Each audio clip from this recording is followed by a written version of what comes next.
Oh. Mom!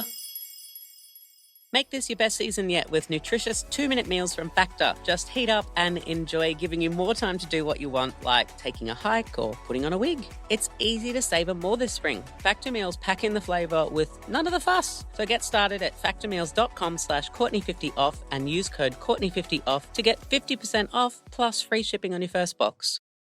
G'day and welcome to RnR with me, Courtney Act. I am going to be honest with you. I hate small talk. I love the deep and meaningful. And I want to know what makes people tick. But these days, talking about the important stuff can sometimes feel dangerous, like you're either with us or against us. It's overwhelming. And I think the problem is that people are standing on opposite sides of the room, just yelling. And maybe if we took a few steps towards the middle, we could not yell so much.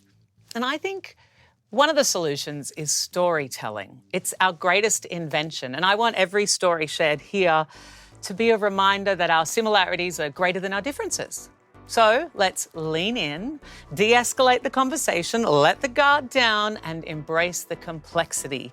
Welcome to RnR with me, Courtney Act. If you came looking for rest and relaxation, you came to the wrong place, because today we're going to talk about the scary stuff.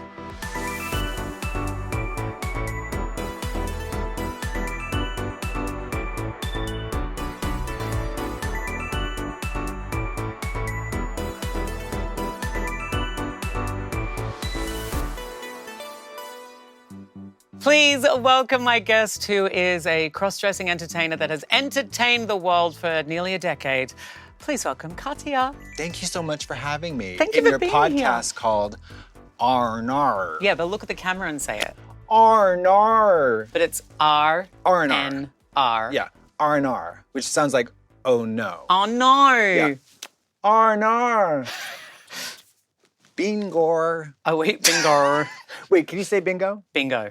Oh, that's not even funny. Bingo. Bingo. It sounds like bean gore. Did you have this song at school? There was a man who had a dog and Bingo was his name. Oh, B-I-N-G-O, B-I-N-G-O, B-I-N-G-O, and Bingo was his name. Oh. What about the kookaburra? Kookaburra sits in the old gum tree. Merry, merry king of the bush is he. Laugh, kookaburra, laugh. Kookaburra, gay your life must be. Wow. Okay, that I don't like. Sorry. Did you have that song at school? Yeah. we Kookaburra. did. Well, are we the same age? Yes. Exactly, almost. 1982. Yep. Water dogs. Chinese zodiac. Oh, Happy year of the Chinese New Year, snake. by the way. I want to start with something simple to ease us into the conversation. Do you believe in God? No. No. I mean, not that one. Not that one. Do you believe in a God? No. No. I mean, I love gods. Right. I believe that they exist in people's mind, but give me a fucking break. Oh, fucking God. Grow up. Grow up. I was thinking the other day that maybe like Santa Grow Claus. up! I mean- Santa Claus is like Yeah. early religion 101. Yeah. It's like how you like kind of get the kids. Like there's this man, and if you're nice, you'll get presents, and if you don't, you will get a lump of coal. It's like if you're good, you go Also, to heaven. coal is the worst thing they could conjure. Right? Do you know the price of not coal? like rusty nails or like cat shit Chicken's feet. or like smallpox. That's a delicacy somewhere. You know what I mean? Yeah. Coal I guess- isn't that bad. No. Put it, you know. And it's expensive. Yeah. Put that in the fire. Thank you. Thank you. Lovely set. Thank you. I love it. And I really like the way my red lips are popping with the deep So purple background. let me ask you, how do you do a show like this when you can see yourself in the monitor and not just start jacking it? Very well. How do you not just start Well, thankfully, jacking I it? have a lazy eye, so I can keep one eye on the camera. You know, Oh, I should have done this earlier. I can now see what I look like from front on because my face is facing the camera. Can you see it? my face is facing the camera. But one Yeah. eyeball is watching the monitor. No, I realize that I'm also cross-eyed. Every picture I've taken, one eye does this and the other does this. No, I wanted to talk about like God. religion and God, and like I'm a godless atheist who doesn't believe in anything. Okay. And I feel like we've talked before about like nihilism Yeah. and like this idea that nothing matters. Mm. But I feel like in my nothing matters, I'm like, woo, nothing matters. Well, that's I wouldn't call that nihilistic, though. I would call that like atheistically hopeful. Yeah. Jubilant. I feel like there's also different terms. Godlessly jubilant. There's like existential nihilism. Solipsistic and all that crap. I mean, I think you're just practical. Practically jubilant. Realistic. Yeah. Level-headed. Yeah. Not stupid. I used to be very optimistic and be very of like the new age. Well, you should be. You've never had a problem in your whole life. Like that new age sort of thinking thing. But it's interesting because you love yoga Wait, and new you age. love. Well, I love stretching. Let's be real. But you love yoga and meditation. We should. Yeah, yoga is so fascinating. You know the grandson of the founder of Ashtanga Yoga recently died. Wow. He was only 50. Oh. And he died on a hike, had a heart attack and died. He's dead. And so that's your message to everybody. Don't do yoga or you'll die at 50 I know. on the I mean, hill. it's crazy. But like he was, Ashtanga, Madonna did that one. Gwyneth Paltrow did that one. And it's very spiritual. But I was like, we're chanting in Sanskrit at the beginning and end of class. I'm like, what are we doing? It seems so phony. I feel like when you're making a noise and you're focused on the noise, you're being present. Absolutely. And when you have an intention, when you know what you're chanting, then maybe you're like, I don't believe that like everything happens for a reason. I don't believe in like the law of attraction. I just believe that like on the psychological principle that like if you think about something, be it positive or negative, through confirmation bias, you're going to see more of that and get more of that and look for more of that. Totally. Yeah, I love witchy shit, but I mean... Yeah, you love tarot. Yeah, I love that shit. But I don't take it that seriously. Yeah. I'm not gonna like pull a card to see if I should sign this more. You know what I mean? Like, it's... Do you think tarot and horoscopes are more like Horoscopes are different. Okay. Horoscopes are Mad Libs and are insane. Someone, like when they used to be printed in the newspaper, it's like, you are gonna have a problem today, but don't you worry, because this is gonna get solved by you and the help of someone else, maybe. Whoa, it's like so stupid, and it like, I don't know. Why did they give people so much meaning? Like, and also like, what about dating, right? We're like, oh, she's an Aquarian. Oh, that's a Scorpio. I could never.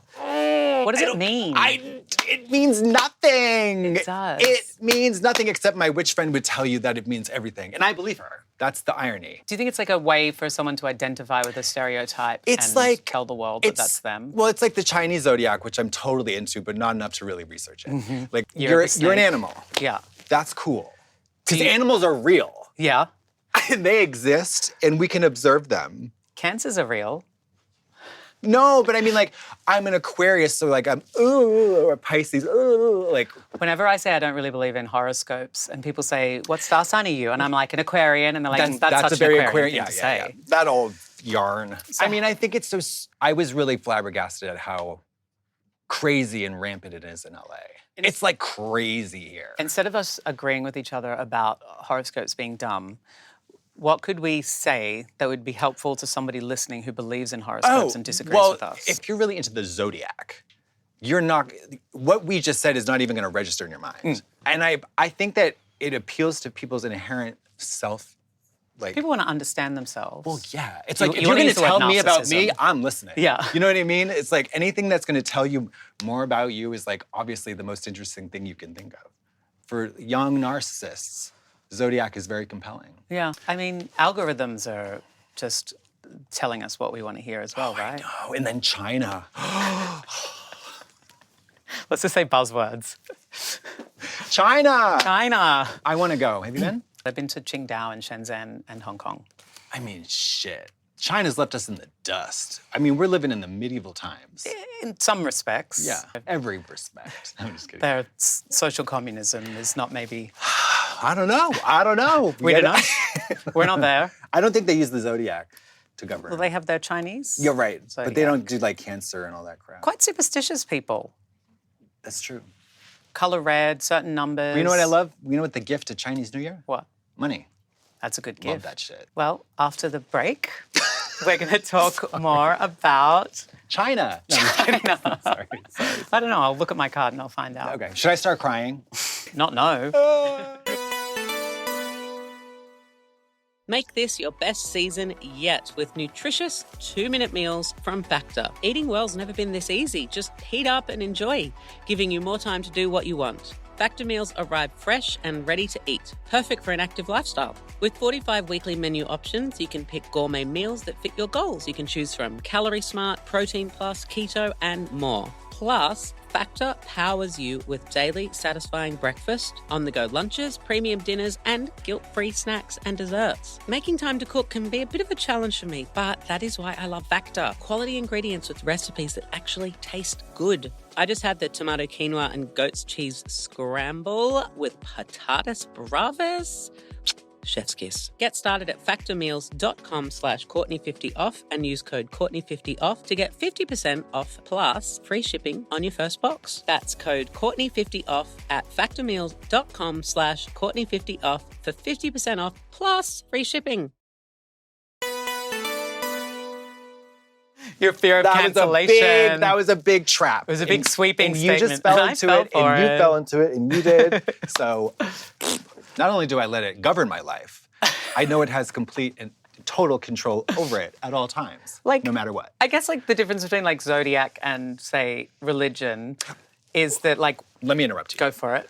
Because The Devil's Bath, this is a movie based on a real phenomenon in, I think, 17th century Austria. Suicide by proxy. Okay, so in this deeply religious community, rural community, suicide meant you were damned to hell. If you commit suicide, you are gonna go to hell. Yeah. But if you're morbidly depressed and you kill a child, you get sentenced to death for that crime, but then absolved by a priest before they kill you. Oh, well, that's... Thus, you get to commit suicide and go to heaven. Go to heaven. That's a real phenomenon that took place. In this movie, they made a movie, probably the most depressing movie you could ever watch in your whole life. So bad. And when they chopped off the head, the villagers all drank the blood for good luck. There's so many things. It's real.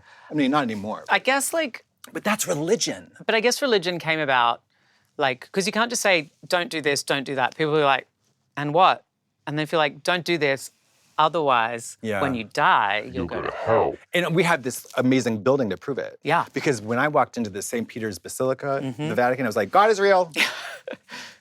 I feel the Holy Spirit is flowing through me. Has to be. Yeah. How did they do that? Why did they do that? Which is why they built those grand buildings. And pipe organs were placed, you could only go to a church and hear a pipe organ, and they're tuned to a certain frequency that you can only get from a pipe organ. So when you're sitting there in this grand building with the resonance and this pipe organ, just God is real and I'm going. But it's sort of like chanting, right?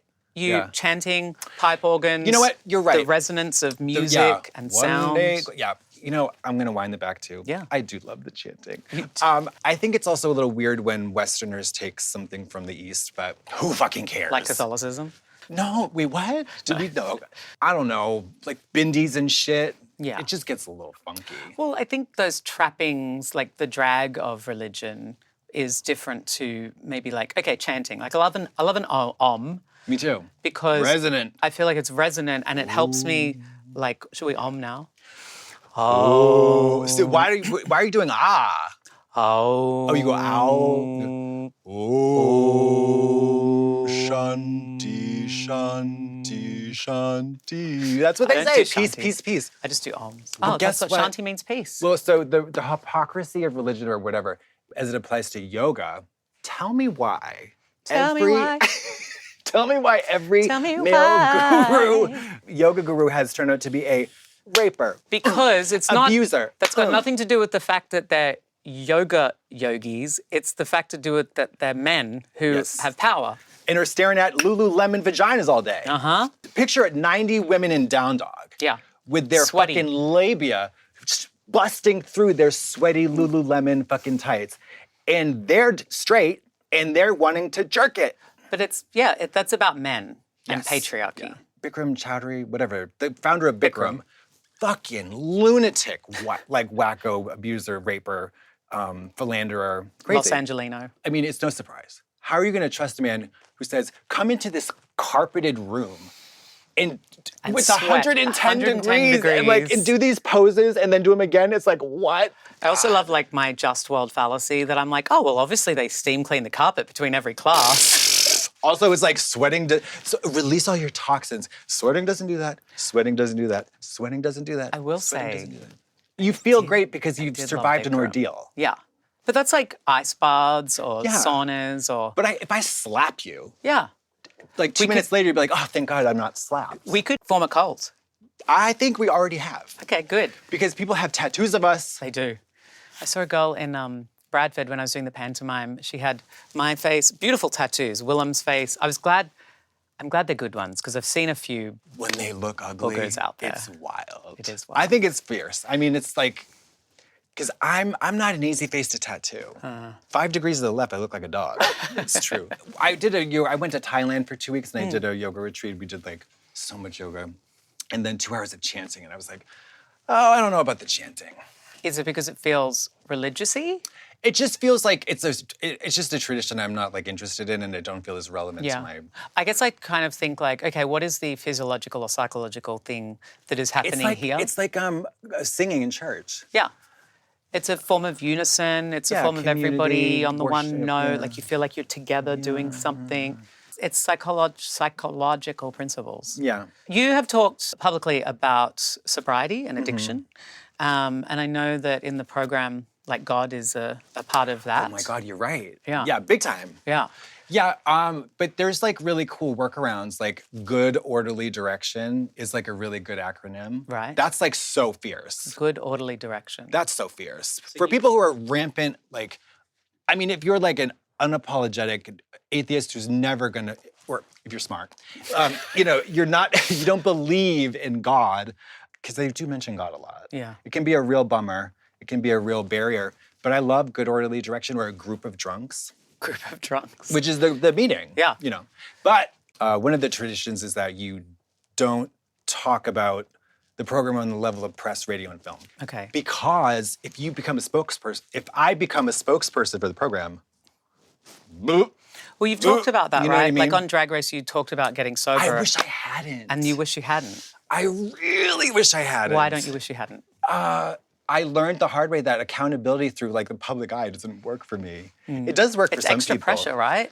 I mean, not really, but it just creates an awkward situation when I relapse and I'm like, and people are like, you're so inspiring. I'm like, I'm really high right now. It's like, it's not great. Would you, if you had to do it all again, a Kylie Minogue song from the 80s, would you not have talked about sobriety? Yes, 100%, it would not have. Okay, what about the other side, which is that actually you've inspired so many people through talking about sobriety? Well, that's great. That's wonderful. Yeah. That's really cool. And then like those people that come up to you and say, you saved my life, and you're like, I'm really high right now. Yeah. But I didn't save your, but But maybe you pointed them in the right direction. You inspired somebody to change their life, sober. to get sober. Well, that's great. It is great. That's wonderful. Well, it's like, it is cool, but you know what I mean, though? It's like, it is you don't want to be a role model because drag queens, role model? Maybe it's more about the conversation that like nobody is perfect and that, apart from me. Apart from you. I have a webbed toe, Katya. Oh, you probably webbed it just to have a problem. A perfectly pedicured web. Where's the web? Madam Web? There. I don't think that you're not giving Madam Web with that. Oh, I see. Let me tell you, when I go and get a pedicure and the lady it's your puts the secret thing shame. through, You're like, oh my God, she gets to the second shame. toe and then she does the third, fourth, and then she comes back and she tries to shove it in again, and it's always quite fun Square to watch. peg, round hole. Right? Tell her, shut up. No, but like, I think the important message is that like, no one is perfect. So the idea of role modeling, the idea of putting someone on a pedestal is never a good thing. But No. seeing people as equal and seeing people as human is important. Yeah. Well, I'm like the anti-pedestal because I've never really done anything good yet. Like, do you know what I mean? It's like I'm like the I'm the bizarro version of you. It's just like, but it's so. I don't know if people know this at home. It's true. It's so funny. Maybe we crossed a timeline and we're actually from parallel universes. Literally, I think that's how in the Superman, it's like in the DC world, there's like the opposite dark version of, like, the shadow version, the bad version. The Glinda, the whatever. I'm the dead one. The The one that was killed by the house. Wait, Glinda's the witch of the north? She's the good witch. Oh, she's not directionally associated? Yeah, I think she's She's doesn't not the have a Wicked Witch of the cardinal East or point? the West. She's the North, I think, and her sister's from the South. Oh, really? I'm going to talk to her sister from the South, see what her politics are. Maybe you're the sister from the Yeah. South. Well, if we're twins, you're the goody two-shoes, and I'm like the one who flunked out of school. But I'm not dumb. No, you're not dumb. Just make bad choices all the time. But like, why do people love you so much? My legs. Obviously. My legs. I think my neck. You're. Obviously. I love you, and I know that so many people love you and are getting entertained weird. by It's you. getting weird. Forcing you to take a compliment Yeah. unconsensually. Anyway. You can talk about you. that. What is it then? Like you say that you haven't done anything good yet. No, I'm joking. But I mean, know. like, what you were describing earlier is like, what do we call it? Atheistically jubilant. Like, you're like, yeah. You're like, woo, rather than like, oh. I don't know why people like me. I think because I'm pretty in drag. And then I just like do stupid shit sometimes. I don't think about it too much. No, okay.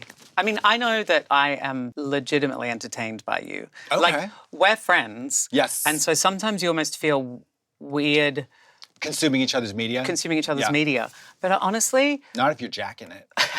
Sorry. yes, I have always been quite a like sunny disposition, but I do remember like at times during COVID and like as the world is kind of going crazy, that putting on an episode of you or of the podcast, and I feel a reprieve from the perils of the daily grind. That is wonderful. And you're not the first person to say that, and I think it's really great. Like, I consider it to be a real privilege, honestly, that people that I respect a lot have like surprised me by saying like, during COVID especially, or or like something crazy like hospital bound or like whatever, they're like, you're the only thing that got me through it. I was like, wow, that's so cool. Because that, for me, that's like Fargo.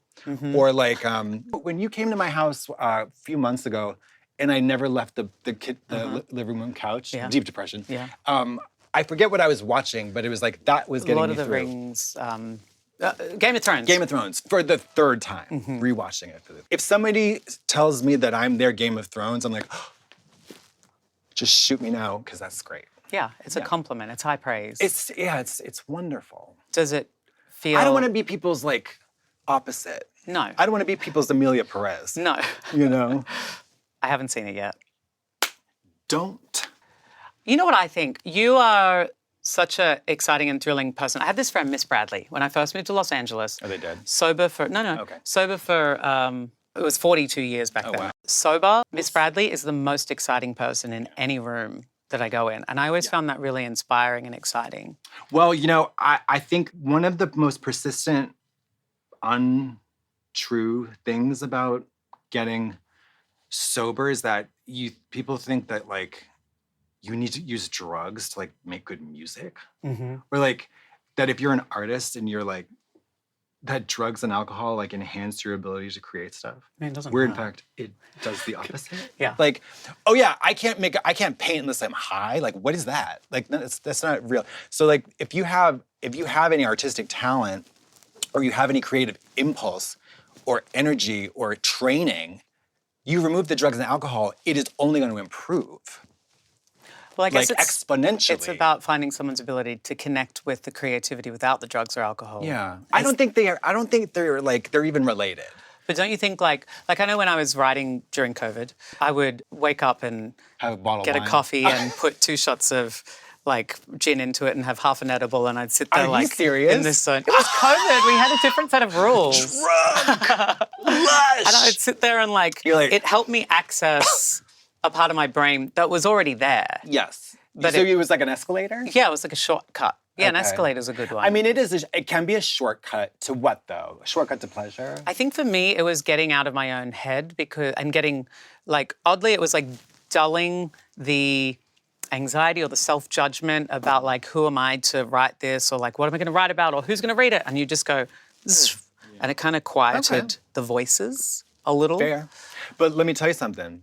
You take a sample, if you take the same person writing whatever, high on weed, high on meth, high on, or drunk on alcohol, and then sober, what's the best one gonna be?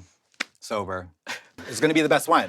You know what I mean? If you're trying to like make coherent, cohesive thought patterns legible through the, like, it's just, drinking and drugs don't make you cool or like No. artsy or like whatever. I see what you're getting You know at. what I mean? People are like... They equate them with each other. They and associate. it's an identity, like a Yeah. coolness to that identity. I mean, we know people who have like really taken that on as like, it's part and parcel of their whole personality, like on and off stage, and it's like, ugh.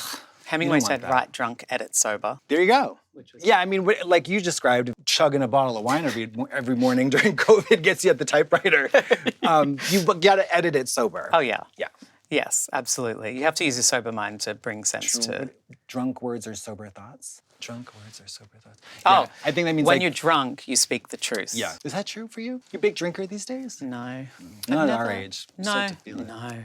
I've felt very fortunate that I've done all of the drugs and alcohols, but I've never tipped over into what I would call addiction. Ugh, And so that kind I of did thing. try, but I don't... tried heroin? No, not heroin. Oh, okay. They made me take that chapter out of my book because it read too much like a how-to. Damn. I mean, yeah, because you're so bright and shiny, you gotta watch out. Yeah. You'll be the wrong kind of role model. Yeah. In my book, I wanted to talk about all of that sort of stuff because I feel that, like, people are going to do drugs, and I feel like No it's shit. about harm Yeah, minimization. yeah. No shit.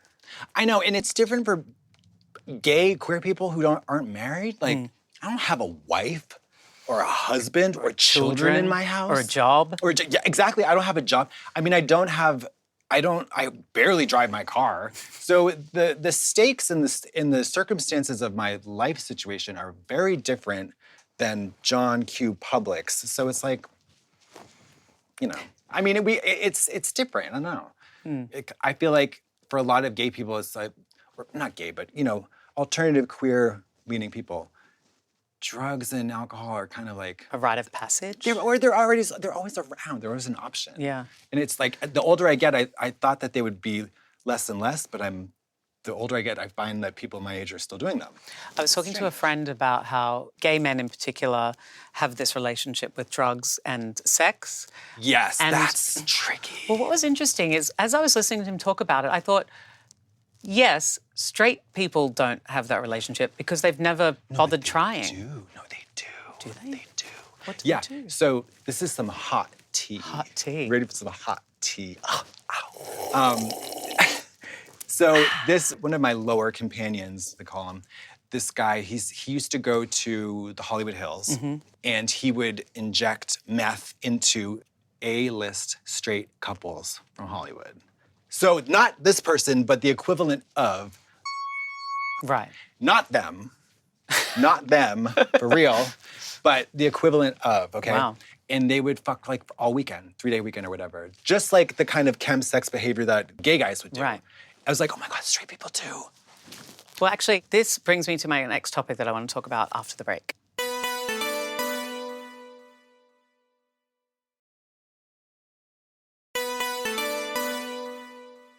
I'd also like to note for the record that I believe a religious, drug-free life is the best kind of life you can ever live. What about a here on non-religious, Earth. drug-free life? I think that's a sinful path that you should not trod. But hang on, isn't this the problem, is that we tout these ideals that just aren't realistic, and then when people fall from grace, they feel like, They have I to- know that you're trying to distract my train of thought with those jiggly eyebrows, No, they got to throw a baby off a waterfall to get, you know, executed and go to heaven. and go to heaven. Yeah. And that, crazy. I just think that's why it's important to have realistic conversations about life. I mean, I think it's also important to emphasize to people that the traditions of many religions, such as Christianity, produce this very real thing, where the deep-seated belief, the unambiguous belief that if I commit suicide, I'll go to hell. And that means I will be tortured for eternity. Eternity. That's unimaginable, because already what I'm experiencing on Earth is torturous, right? So I have to kill a kid. I'm not going to stop. I'm not going to shut up about this. You don't because- have to do it now. No, This I know, was- but like that is so Yeah. fucked. And it's Was that like a real thing. get out of hell free card? Absolutely, it was a loophole. A loophole. It had to be a capital crime. Like it had to something punishable by death. So you know, you take that kid, throw it off the waterfall. And just because a priest, as you're getting killed, Before you get executed, they're like like, you know, and then whack, and then the villagers drink your blood, to ward off melancholy. And the only Prozac available was to put horsehair into your the back of your neck and make a festering wound. Well, that's like the ice bath of back in that day. Yeah, except it didn't do anything. Well, it except hurt. caused trauma and then Oh, it's so fucked released up. endorphins. Aren't you so glad that we don't live in 1750 Austria? Yet. No, I mean, no matter, I mean, I know the apocalypse has taken place, but at least we're post-apocalypse. Yeah. I don't want to be pre-apocalypse because medieval medicine is not really the tea. Before the break, we were talking about things straight people do. But what are straight people? Well, heteronormative people who have sex with people of the opposite gender. So like boys and girls. Yeah, but I have this like thought, right? When I think about like straight culture and like looks maxing and like these straight boys. Looks maxing, i.e. getting dressed. Yeah. Like it's Getting a haircut. It's like, why do you? I'm so okay boomer about this. It's like I get that language is but it's like what was that called before? Was this called Looking your best. It's called being gay. No, it's just like not looking gross. Yeah. It was like growing up. Because like there's these guys who are like 24 and they're like, I used to be a chubby 16-year-old. And you're like, yeah, everyone did. Yeah. And then you went through puberty and your bones grew. And then you do stuff to your body to make they're people like, want to no, fuck I it. hit my jaw with a hammer and caused microfractures so that my bones would heal in a bigger way and I got a more pronounced jawline. That's a thing. Damn. It's called bone smashing. Bones sticking out. Bone What smashing. about the men who, I mean, I know there's at least 3. Get the height transplants? Yes! That is mentally ill. I used to think about that when I was younger, like wondering if like one day I could get some thing that would like make me a few inches taller. Stilts? I mean, you could literally just get stilts. Heels! Yeah, I mean, people who are 5'8", yeah, maybe girls don't want to fuck you, like maybe all the girls don't want to fuck you, but airplane rides are fierce. And you know what? When you find the one that does, She's gonna be 5'2". that's true love. Yeah. If you're 5'5" and you're a straight guy, there's challenges there for There's you. challenges that men who are 6'4" don't face. But again, ergonomics, logistics, the everyday benefits far outweigh the inconveniences of bumping your head, of not being always uncomfortable, having your knees up like this. Do you know what I mean? Yeah. Think about it. People don't really think about that. Well, I think about being an effeminate male and What? no, I used to think about like being like gay and like effeminate and how like in the gay community there's this like ideal of masculinity and I didn't live up to that and maybe some men were confronted by the idea that I did drag. But then I kind of thought, is a man who's going to care about that, irrespective of whether it's about me or someone else, is that a kind of person that I want to be with? Of course not. And so in a way you kind of sort the wheat from the chaff. Yeah. So like short kings are Short kings, that's right. finding women who are attracted to them Yeah, because shorter queens. either they fetishize the shortness or they don't care. They don't care. They're level-headed, not ridiculous and stupid idiots who say, oh my God, this guy is amazing. And the only thing that I don't like about him is that he's not 6'4".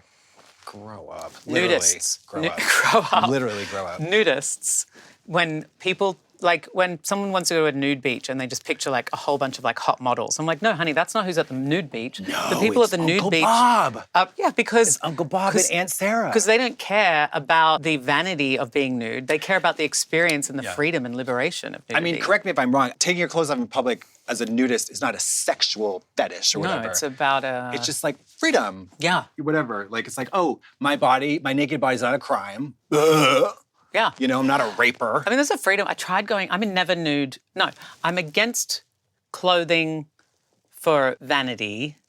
What? I'm against clothing for modesty. I was going to say, you don't want anybody to look good. I'm against... She said, looking like I'm a against knockout. clothing for vanity. Don't look good. Leave it to me. Ding! No, I'm against clothing for modesty. Why? In theory. Why? But in practice, I'm a never nude. So, I jeepers. want to be a person who can be confident naked. And at Burning Man one year, I was like, okay, I'm going to do it. And I got on my bike and I rode out to the outer fence where there was no people. And then I took off all my clothes, I put them in my backpack, and then I rode back kind of like naked. And I got out at an artwork and was like wandering around Nobody naked. cares. Nobody cares. Nobody gives a shit. And then, maybe somebody wants to fuck you. And then I felt like a pervert because I'm like, why is nobody looking at me? Like, I'm naked. Why is nobody looking? And then Don't ignore me. And it's kind of that thing because my thought is about other people's perception and judgment, but actually being naked is just about enjoying the way you were born. Even knowing at a very young age that religion was bullshit and that Catholicism was totally bullshit and ridiculous, still unlearning it is like, it's still there. Yeah. Because last night I was jacking off in the hotel room and I had to make sure all the curtains are closed and like... You're like, excuse me, can somebody please come and close my curtains? Yeah, my hands are too sticky. I don't want to get them on the curtains. No, but I'm like, and I was really worried that somebody would see me. And that's the Pope. That's the Pope? I can trace that all the way to the Pope. At what point did you realize, growing up Catholic, that it was all a hoax? When they wanted me to go to fucking Sunday school and get confirmed, I was like, no, bitch. My fucking time is precious after school. I'm not giving an hour of it away to some bullshit. You know what I mean? So it was about inconvenience? No, it was about Kim Cattrall's life motto. I don't want to spend a half an hour doing anything I don't want to do. And this was you at 14, 15? So it was less like this is bullshit and more I don't want to do this. It was bofa. Right. Why not both? Like it was like ¿Por qué no los dos? Well, I challenged my parents, and they turned out to be people who are very intelligent. They don't believe in God, not anymore. And I was like, why are we doing this? Why are we doing this? And it was like I was an asshole about it, and I'm glad I was because they're like, oh yeah, why are we doing this? It's so stupid. So. I mean, you had to go to school all day and then do homework and then go to Sunday school. How do we liberate people from the cult of Christian mythology? Good luck, a billion. Boop. Billion people. Yeah.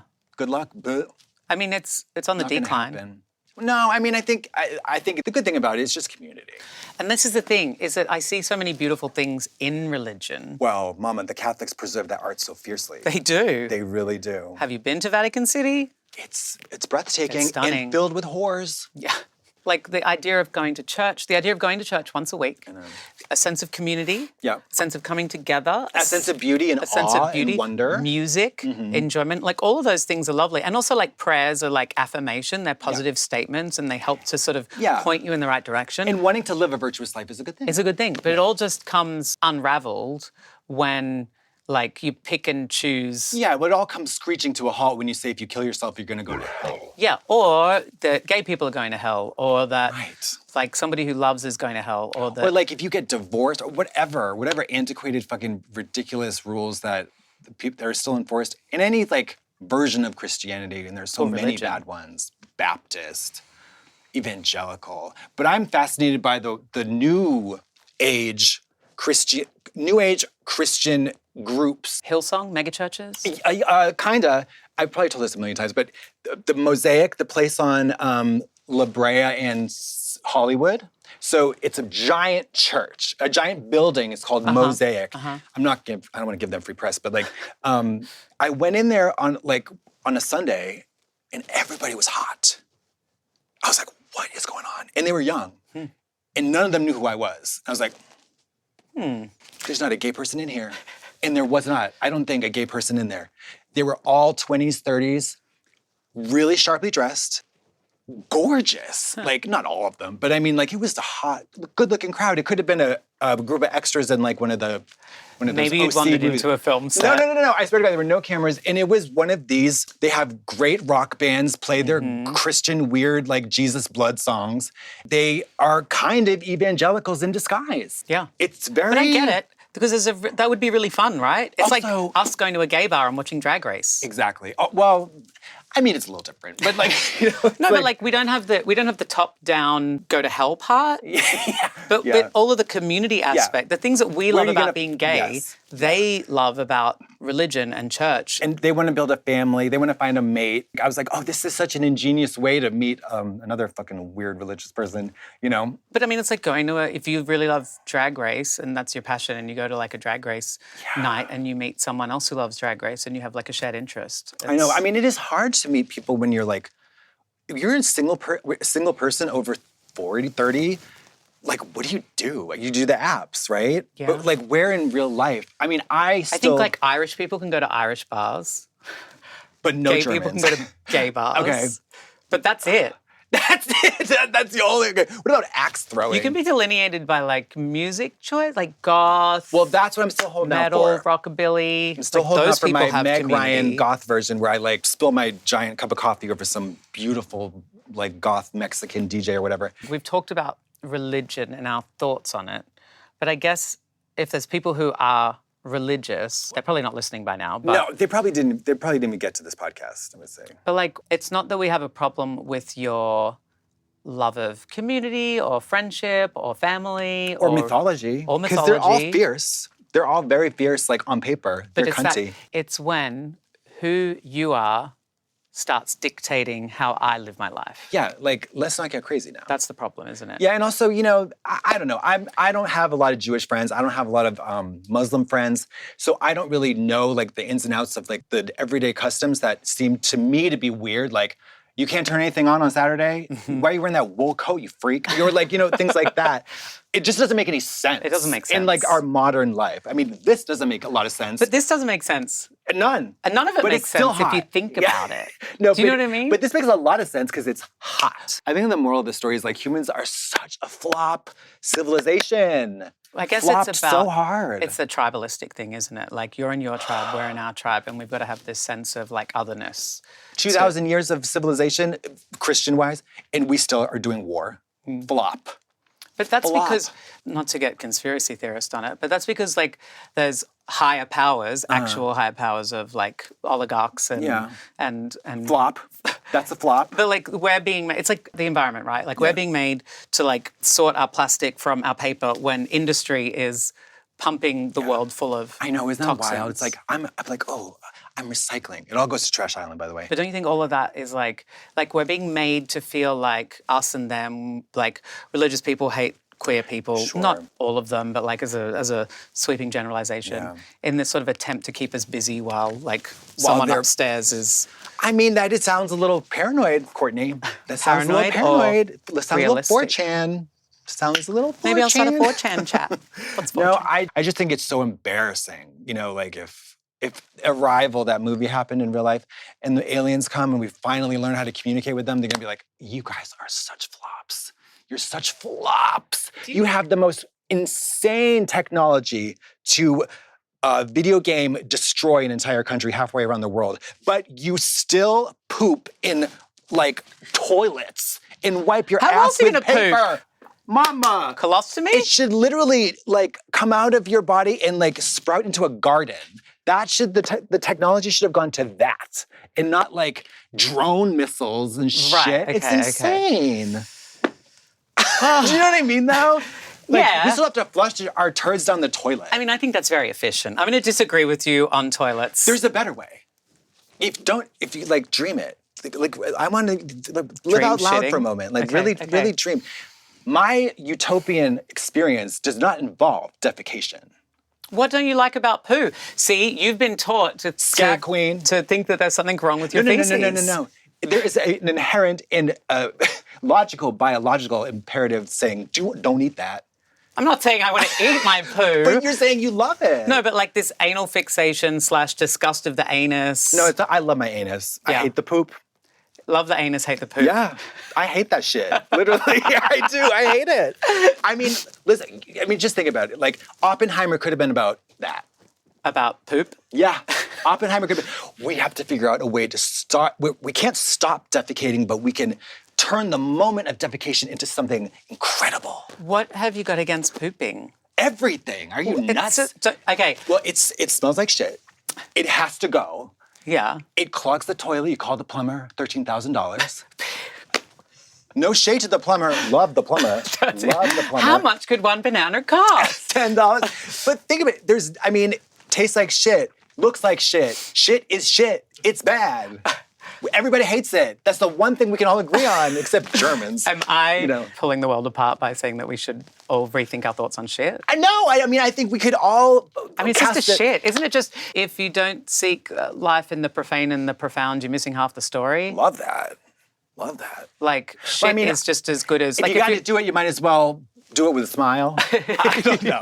But you know what I mean? Like, why haven't we... How do you feel about Eastern squatting toilets? We don't squat enough in the West. We don't. Have you got a squatty potty? I do not. but I poop standing up. Do you perch on your toilet seat? No, actually standing up. I poop straight, but I have a pooping gurney. So I went to a place in Thailand, like a fasting retreat, and you gave yourself a daily Enema, and you had a kalima board, and it like laid on the toilet, and it was like kind of like a gurney. Then you put a tube up your jacksie. Humiliating. And squirt a few liters of coffee up there and squirt it all out. No, not coffee. We can't do coffee enemas. Well, 2025. I tell you what, I couldn't sleep, and I didn't know why. And I was like, it's because you just put liters of caffeine up your anus. You're not supposed to do that. That's what I was at a professional establishment. Listen, rapers. It was a fasting retreat in Koh Samui, Thailand. That's where I did my retreat. Yeah. It sounds very suspicious. RuPaul famously loves a coffee enema. No, that's a joke. I know it's a joke. It has to be a joke. Ru. But coffee enemas are a real thing. Because the coffee is cleansing. Triple filtered? It begins like a cleansing process of your bowel. I think that's insane. If you are of the belief that you're so unclean that you need to stick about Folgers up your ass to get clean, you're crazy. It's not about being unclean. No, it's the thought of being unclean. No, it's about detoxification and longevity. Oh, gosh. I'm going to fight you on this. And caffeination. Well, caffeination, that's a great way to caffeinate. Did you never, when you were young, try squirt a little something to drink up your booty hole? Mary, I've shoved everything in my ass. Everything has been up my ass. That thing's been up my ass. That thing's been up my ass. I can tell this has been up, everything's been up my ass. I used to do drugs up my ass. Yeah. You know what I mean? Big time.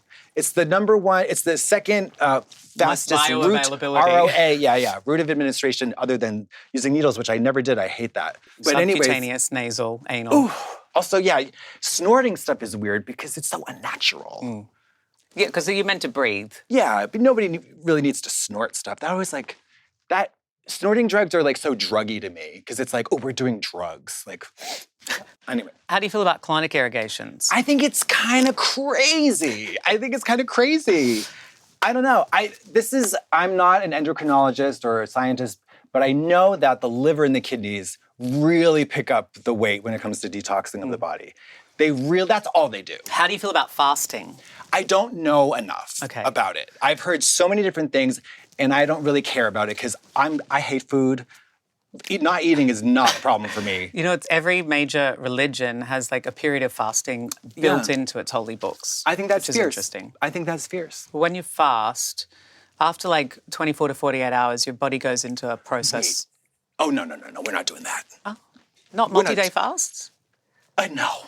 I mean, I had 3 Soylents for lunch, and I'm fucking starving. Well, you're only meant to... Oh. I'm starving. You should have spaced them out. Yeah, but I don't think there's any virtue in hunger or poverty but I understand it's there are lessons and there's a spiritual practice to it, but... Well, something about observing your reality as it is, not as you want it to be, and you're feeling hungry, and you're like, oh, I'm feeling hungry now. Yeah. I understand that's a bodily response from a caveman time when you had to eat. Yeah. But if you don't eat, then your body goes into a process called autophagy, where it starts detoxifying itself. It starts producing more human growth hormone. Eating, though. Phagy is eating. Eating itself. Well, cleaning it up. It's like vacuuming the blood. But it's like scraping its own barnacles. But plot twist, the barnacles are the ship. Do you know what I mean? Okay. Well, if you stop eating for a month, yes, the barnacles are the ship. People do they stop eating for 3 days. My studio mate did it a bunch of times, and another friend of ours did it too. It was all water, and I was like, y'all are nuts. I've done that. I've done a 4-day fast. Oh my God, how?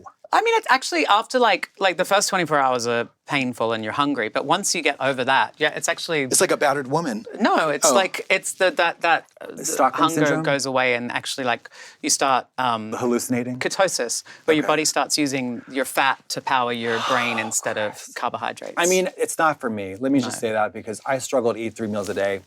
I hate food. That's another thing Oppenheimer should have done. You hate food. Food pill, Mary. What about that lovely restaurant you took me to the other night? Oh, La Noodles? Yeah. Oh, they're cunt. Do you like that food? Of course I do. So what? But that's one meal. We got 2 more to take care of, you know what I mean? But is your hate of food the place that you're getting the food, or is it food in general? No, it's just I would much rather do other stuff than eat food. Right. You know, I don't know how to cook. It's funny, my name is McCook. I don't know how to cook. If you had a personal chef. Oh my gosh. I still wouldn't be happy. I was talking to a 25-year-old twink personal chef on Grindr earlier. 25-year-old twink personal chef. And I was like, I'm sorry, young man, but you're below my age range. But with a culinary ability, that's a big get. But a private chef. That's a big get. What would you want to eat for breakfast, lunch, and dinner? I would do steel-cut oatmeal with with fruits and seeds. Chia seeds, absolutely. Big bowl of it. And then I would do coffee, lots of coffee. Mm-hmm. Lunch, you'd probably do like chicken, rice, and broccoli. And then for dinner, you have noodles or pasta. Vanity and I used to go to this place, I can't remember what it was called. It was like a Chinese joint in Sydney. It was kind of iconic, very low rent, low watt overhead institutional lighting, tables, plastic chairs. Yeah. And they did this like Hainanese chicken. It was just like a boiled, back when I ate meat, it was like a broiled chicken breast. It came with a bowl of dirty dishwater soup. Love. It was just like the broth from the chicken with a few shallots in it, spring onions, and like a little like sambal chili, some steamed greens. Dying for it. Well, I mean, my favorite place in LA for Thai is Love to Eat Thai, LUV2 Eat Thai. There's a little hole in the wall. Fabulous food. I love Tatsu ramen. You do. You're obsessed. Yeah, why don't you like it? I mean, I don't not like it, but you get in a groove. You are obsessed with fucking Runyon. Yeah. This woman you cannot keep her from Runyon. Every day she's like, you want to do Runyon? I was like, no. I just love fitness and a friend. I love fitness. I love friends too. I love going to Runyon because you get 90 minutes. Well, you do the long one. Yeah, I love the long one. I like the short. Like, I love 2 hours because, you know, men don't talk face to face. We talk shoulder to shoulder. So at Runyon, it's a great place for a date because you're doing something. You don't feel like if you've gone on a date and it's a bump, you just take the short route. Like, you know within the first few minutes whether you want to take the long route or the short route. That's tea. Then there's some bushes if things go really well. No, I've never. I've sat at Runyon. Well, I know friends of yours that I've met through you, slut, do cruising because they're super hot. They're like the kind of guys that look like, if you're think of a hot guy, it's that guy. You know. Oh, yeah, yeah. You know, these are people who would go out. I'd be like, where are you guys going? They'd be like, we're going out. And they go out on a Friday night into WeHo and then just let people enjoy them. I and really love that about sex him in particular. It's amazing. He's just like, he's so liberated and enjoys it and loves it. Well, because when you look like that and you're in a safe gay mecca, you're the Venus and the oyster. The world is your oyster. It's like whatever the expression is. Like it's a buffet for you. Yeah. And you just have to say yes or no, and that's all you have to do. It's so wild. You're like, here I am. Who wants to fuck me, or who do I want to fuck? And they do it in public. Yeah. But there's something liberated and like fun about that. Like Absolutely. That sounds like a blast. Yeah. Ugly people could never do it. Have you never been cruising? Like in a public cruising spot? I'm not exactly the cruising type. I mean, no. I wish. I feel like we should go to Berlin to somewhere. No? No, you lost me at Berlin. Oh. I hate you. Bit like a little more like crunchy, a little more like liberated, a little less caring about like the artifice. Well, what about the naked beach here? It gets really sexual. Yeah? Oppenheimer could have done that too, about sex. But like drop the bomb on our sex shame. You know what I mean? Sure. Like, I've now just detached from reality. It took this long, but it happened, and I don't know how to circle back from Oppenheimer should drop the bomb on our sex shame. Well, we're not seeing eye to eye on shit, so I don't know where to go from there. But we could see eye to eye. Brown eye to brown eye. Oh, I knew you were going to say that, bums. you disgusting piece of shit. In the chapter 2 of like when good things happen to perfect people, Courtney Act's life story, her bowel movements are so regular, they're so on the clock, on the money, and they're so smooth and painless and without incident that she's grown to love the idea of shit. And I don't need to douche. That's how you know you cannot trust this woman. Well, I've never had an accident. I mean, I do douche. That's how you definitely know you can't. Your douche is in my house right now. That wasn't my douche. Well, it was my douche. But I didn't. That was a I don't think I huge used douche, it. by the I way. left it there because I was like, this douche is too big. It was like this, and then Yeah. it looked like a fucking it looked like the gas, the thing, Like a jerry can. No, the thing you put at the gas station. The Oh yeah, the nozzle, the pump. It looked exactly like that. That reason that it is at your house is because I ordered a douche off Amazon, Okay. and that came, and I was like, well, this is not for me. It's wild. This is not it's crazy. for my petite. You're petite. No, my it's like petite body. blow out your whole They back. say you should only it's like a little bulb and like a dainty little. Otherwise, you're cleaning past the S bend and. And if you're getting fisted, then that's probably of interest to you. But for us little girls, we're just getting poked in our rear ends. It's just the rectum. You just need that. Just the you rectum, don't Mama. want to breach the second chamber. It's just the rectum. And I know people think it's so dreary and impossible to go back to condoms, but that was the benefit. That was one of the great benefits of condoms is like, oh, there's an accident. My dick is clean. But like having not had an accident, I'm unfamiliar with how they happen. Like, I feel like it's not just shit on the condom. It's like poo comes out. Well, that's and can where a go sense everywhere. of smell comes in handy. Yeah. Because if you're alert. I don't have a good sense of smell. I had to get both my nostrils cauterized in the early 2000s because they wouldn't stop bleeding. Now we're getting somewhere. Now Flaws. it makes sense. Okay. Yeah. I think that. I was going to say I have a sixth sense for smelling, but I think it's just one of the five. A heightened sense of smell. Yeah. I don't love shit in the bedroom. I don't love it anywhere, to be honest. If I am ever emitting aromas that are inappropriate, apart from the farts that I'm doing, obviously. Yeah, holding out your finger like a grade schooler, and then. But the resonant sound that your farts make, not to get gross, I know the ass is clean. It sounds like a clean ass fart. It's not a hairy ass. It's like clean and it's fresh and it's shiny. It's probably I'm glad you spent so much time thinking about my hole. Well, I hear it a lot, so yeah. It's like it has like a clean trumpet sound. Thank you. You're welcome. Well, I'm very glad for you to be my guest today on RnR with Courtney Act. Thank you. I have to say, I came in here in a fucking bad mood. Did you? Yeah, and now I feel great. Aww. So, the power of television. Therapy, the power of television. No, seriously, thank you. Yeah, oh my God, I came here mad as hell. Oh. Fat, nasty, and broke Korean shambles. Thank you so much for tuning into RnR with me, Courtney Act. I am your host. This is Katya Zamolodchikova. You can find her on the social medias. Yeah. At Katya. At Katya. At